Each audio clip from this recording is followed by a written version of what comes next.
At the age of 24, after I had just given birth to my first child, a great aunt, who was the closest thing I'd ever had to a grandparent, became very ill.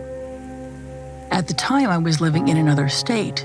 My mother contacted me and said that if I wanted to see Auntie Will, I'd have to get there quickly, as it wasn't looking very good for her. So I and my newborn got on the next available flight, hoping to see her before she passed. When we arrived, I was told that she was dying and that she'd been in a coma for a few days. When I went in to see Auntie Will, at first she was still, but as soon as I spoke, she opened her eyes and looked directly at me. She looked at my baby, then back at me, and smiling said, "Jan, you've had such a beautiful baby boy." Her eyes then closed, and she never regained consciousness again. After a while, my mom and I decided to go back to my parents' house so I and my baby could rest and clean up.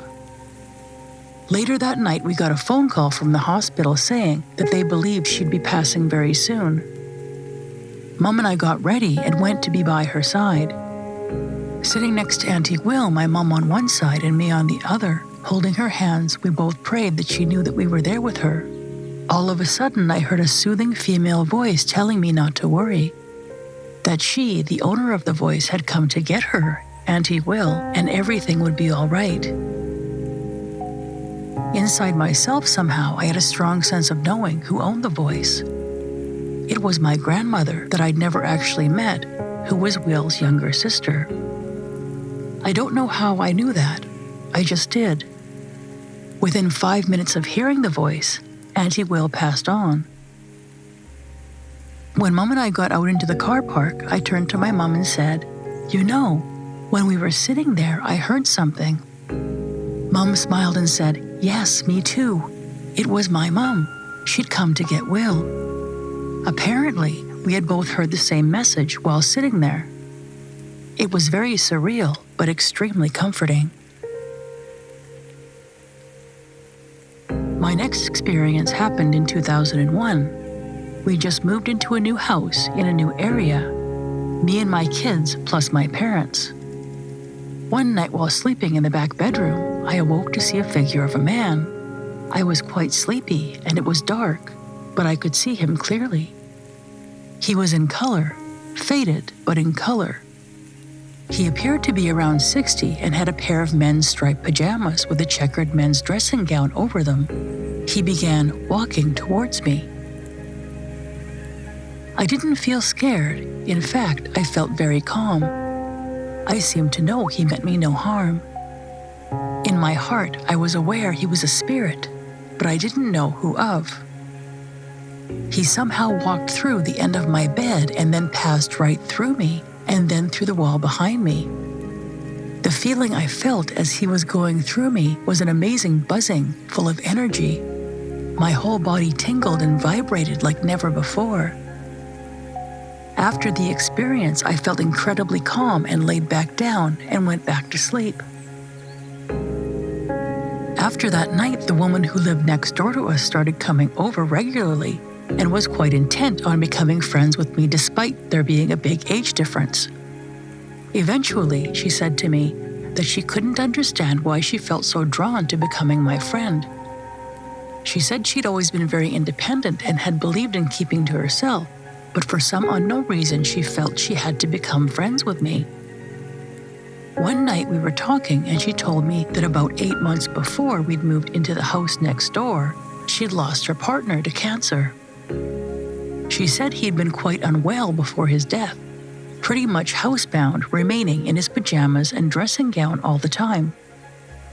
When she said that, I told her about my experience and described the man I'd seen. "That was Keith," she exclaimed. Both she and I came to the conclusion that it must have been her partner checking out my energy, and when he'd found that I was a decent person, he'd impressed upon her the need to become my friend. Within 1 year of those events happening, my friend's mother became terminally ill, and I helped her through that. Then a year after that, my friend ended up with cancer herself. Again, I was there to help her as she left this world. In 2003, my father was diagnosed with aggressive prostate cancer. We were told he didn't have long to live, Eventually, he became bedridden.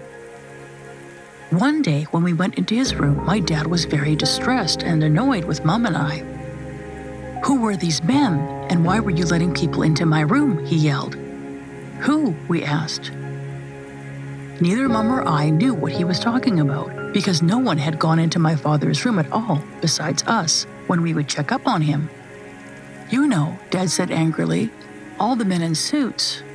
Who were they, and why were they just shaking their heads and then just left without saying anything to me?"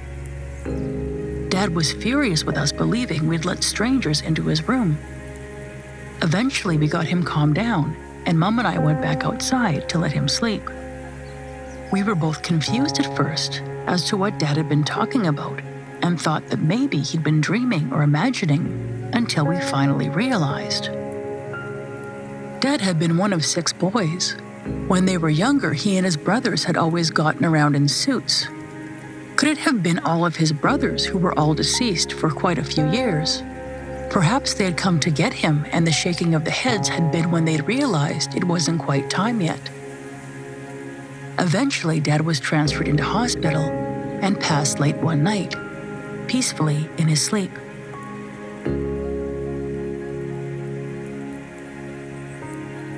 Kathy, a dear work friend of mine, had become unwell.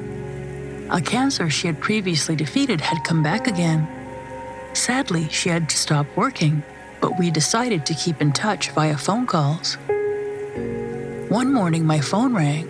It was Kathy. I thought it was strange because she normally rang me later during the day when my kids were at school. Kathy sounded excited on the phone. She began to tell me about the angels who visited her the night before. She said the angel had offered her great words of comfort and that she was no longer scared of dying. In fact, she was now quite looking forward to passing over and going home. Those phone calls continued to keep coming over the next fortnight as Kathy's demeanor became increasingly calm and full of love and wisdom. She went from being angry that the cancer had returned and feeling cheated out of her life and future to being full of love, grace, and anticipation that she was heading somewhere better, that she was heading home. 2 weeks after those phone calls started, they stopped when Kathy passed on. I do wonder if people can access the other world through deep meditation. I say this because I believe I have. During a meditation, I went somewhere that I'd never experienced before, to a place where there were individuals that I did not necessarily recognize, but knew in my heart and my core. While there, I felt a feeling like I'd never felt in this world, pure and absolute love.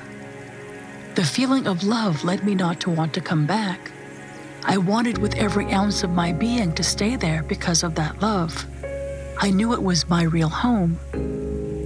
Hard to believe because under any other circumstances, I would fight to be here with my beloved family. I am not the type of person who would under any other circumstances be willing to leave my kids behind, but while there, the peace and love just overtook everything physical and of this world we live in. In 2012, one of my sisters passed on. Then, in 2014, another sister passed over. Then, in 2015, my mother passed away. When my sister passed in 2012, 3 nights following her death, I had a dream visitation. She and I had been estranged before her death due to her addictions to prescription drugs and alcohol. She'd become addicted to these substances after being sexually abused as a young child by a family friend. When she first became ill, despite us not having any contact, I experienced the exact same symptoms as she was suffering from. I found that out by my mom when she discovered what was happening to my sister.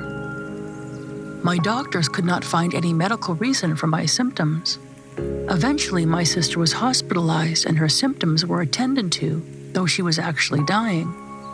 My symptoms then subsided as she deteriorated. 3 nights after she passed, I had what I become to consider a visitation during my sleep.